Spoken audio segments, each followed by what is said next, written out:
What's up, guys? So I've been trying to do this video for a while now, and I actually did record a video over the weekend, and after kind of thinking it over some more, I wanted to kind of delete that one and do another one, because I realized I was kind of coming from an angry place whenever I filmed it. So that's not really my intention, but I did think this was a very, very important video. It is a very important topic and something that I've been wanting to talk about for quite a while.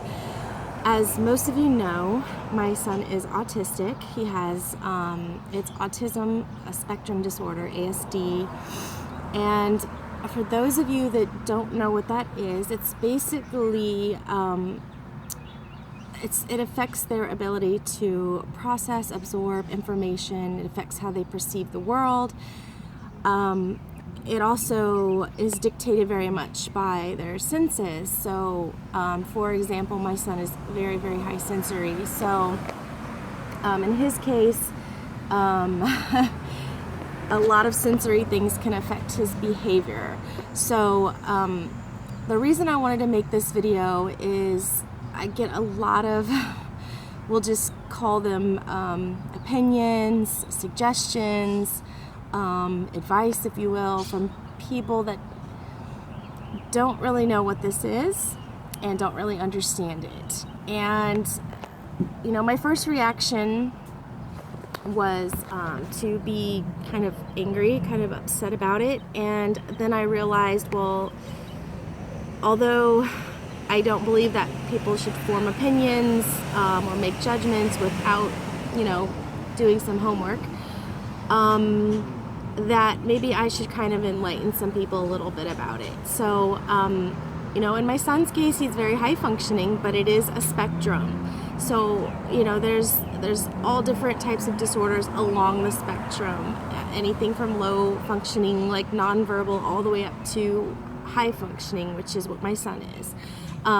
So it's a very kind of misunderstood disorder, and that somebody can see someone like my son and believe that he's perfectly normal. And that's the first thing I want to say is I get a lot of people that will make comments to me like, oh, your son is just like any other rowdy little boy, or, you know, oh, that's just how boys are. And it's very, very insulting to someone like me, who, my son is 6, and I have spent, you know, over 3 years in therapy with my son. So to say something like that is to minimize his disorder, and that's very insulting.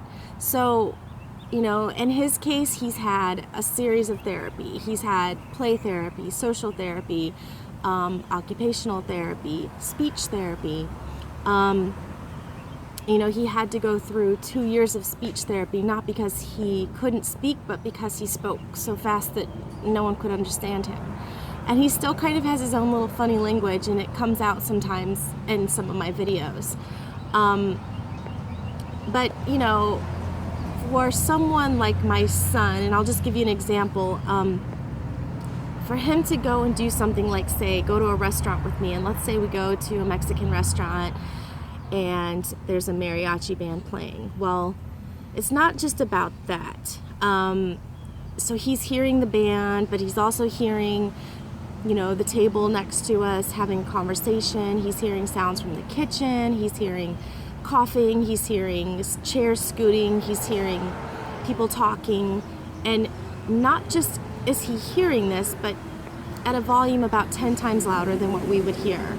So you can only imagine how frustrating and, you know, excruciatingly painful that must be, and for how hard it may be for him to organize his thoughts in that moment. And so by the time the server comes around to our table, you know, he's just trying to organize his thoughts enough to actually respond. So, you know, people will see his behavior. He may cover his ears or jump out of his chair and run away, and automatically they just see that as a child that has poor discipline, poor behavior. So it's very frustrating. It's hard for people like me to go and take my son to a lot of places. It's not exactly fun for a mom or a dad to have to turn down going to fun festivals, taking their children to see, the new,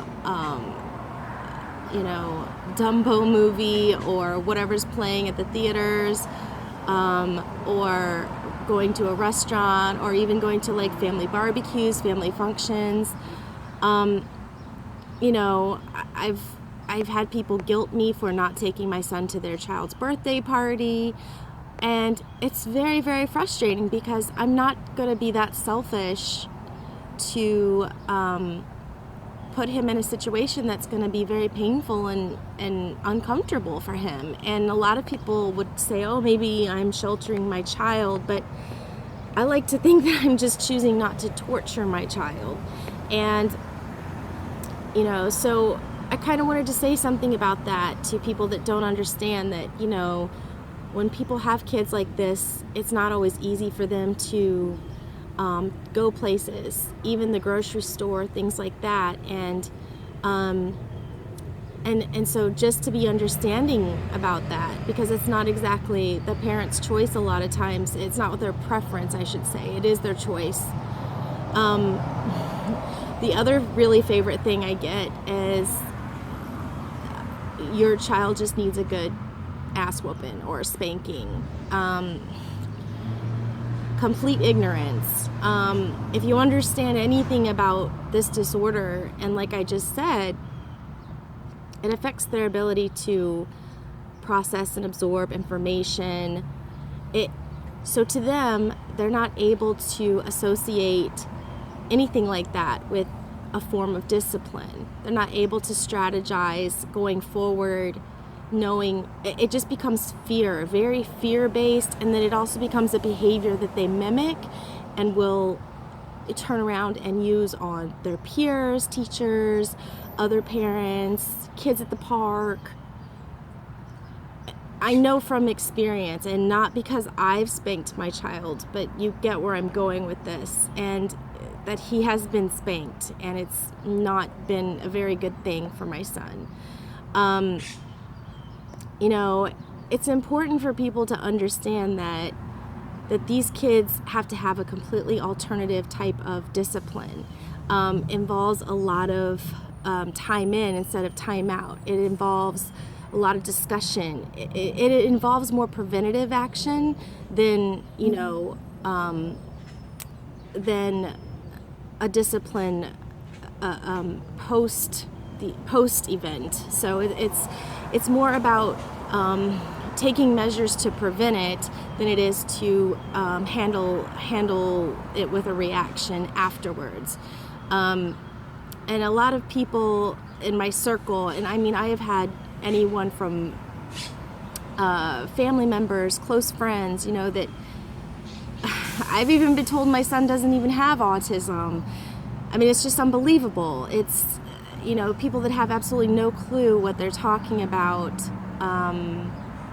making these judgment calls and these assumptions, and they've done absolutely zero research.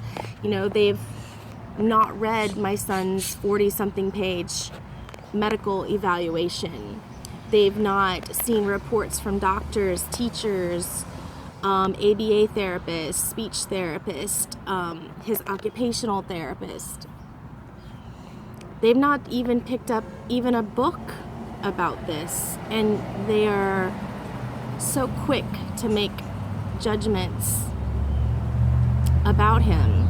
And I guess maybe this just really got me like lit a little bit of a fire, because it's obviously hitting really, really close to home for me, and I'm sure there's other parents out there that also, it's almost a form of discrimination. I mean, sometimes I feel like I have to walk around explaining that my son's autistic, or he should just wear a t-shirt that says I have autism, so that I don't have to continue to explain his behavior. But the reality is that we as the collective need to take a look when you see a child acting a certain way in a situation, to not always jump to the conclusion that it's bad parenting. And maybe you're just not understanding. Maybe the child's had trauma. Maybe the child does have this type of special need. I mean, there's just so many things before we jump to these, ideals. So I just kind of wanted to make a quick video. I don't want to go on too long, and I'm kind of glad that I waited to redo this, because I'm not going to lie, this weekend I was pretty upset, because it just seems like lately I've had a lot of people putting their 2 cents in that have absolutely no clue what they're talking about, have absolutely no experience. Some of them don't even have children. It's unbelievable to me that you could even give a parent any kind of advice when you have not even been a parent yourself in any way. I mean, just growing up having a parent doesn't mean you automatically know. We learn as we go. It's every moment's customized, and that's not just a parent of a child with special needs. It's touch and go. It's constantly reevaluating yourself and making adjustments. So for somebody that's never had to do that and make any kind of sacrifice whatsoever, it's very, very insulting. Anyway, I didn't want this to be a negative video, but I just wanted to get some awareness out there. That the next time, you probably know somebody that, has a child with autism, a coworker, a niece and nephew, a neighbor's child. And the next time, you see these kids, think about it. Put yourself in their shoes. Think about the daily torment that they have to go through in an unaccommodating environment. And also think about how the parents feel and how they have to live their life and make modifications and so many sacrifices. And the next time they turn down an event that you invite them to, try to understand, try to put yourself in their shoes and understand why they can't come and why they can't participate, and be understanding, and rather than guilting that person, or worse, minimizing their child's disorder and comparing them to other children.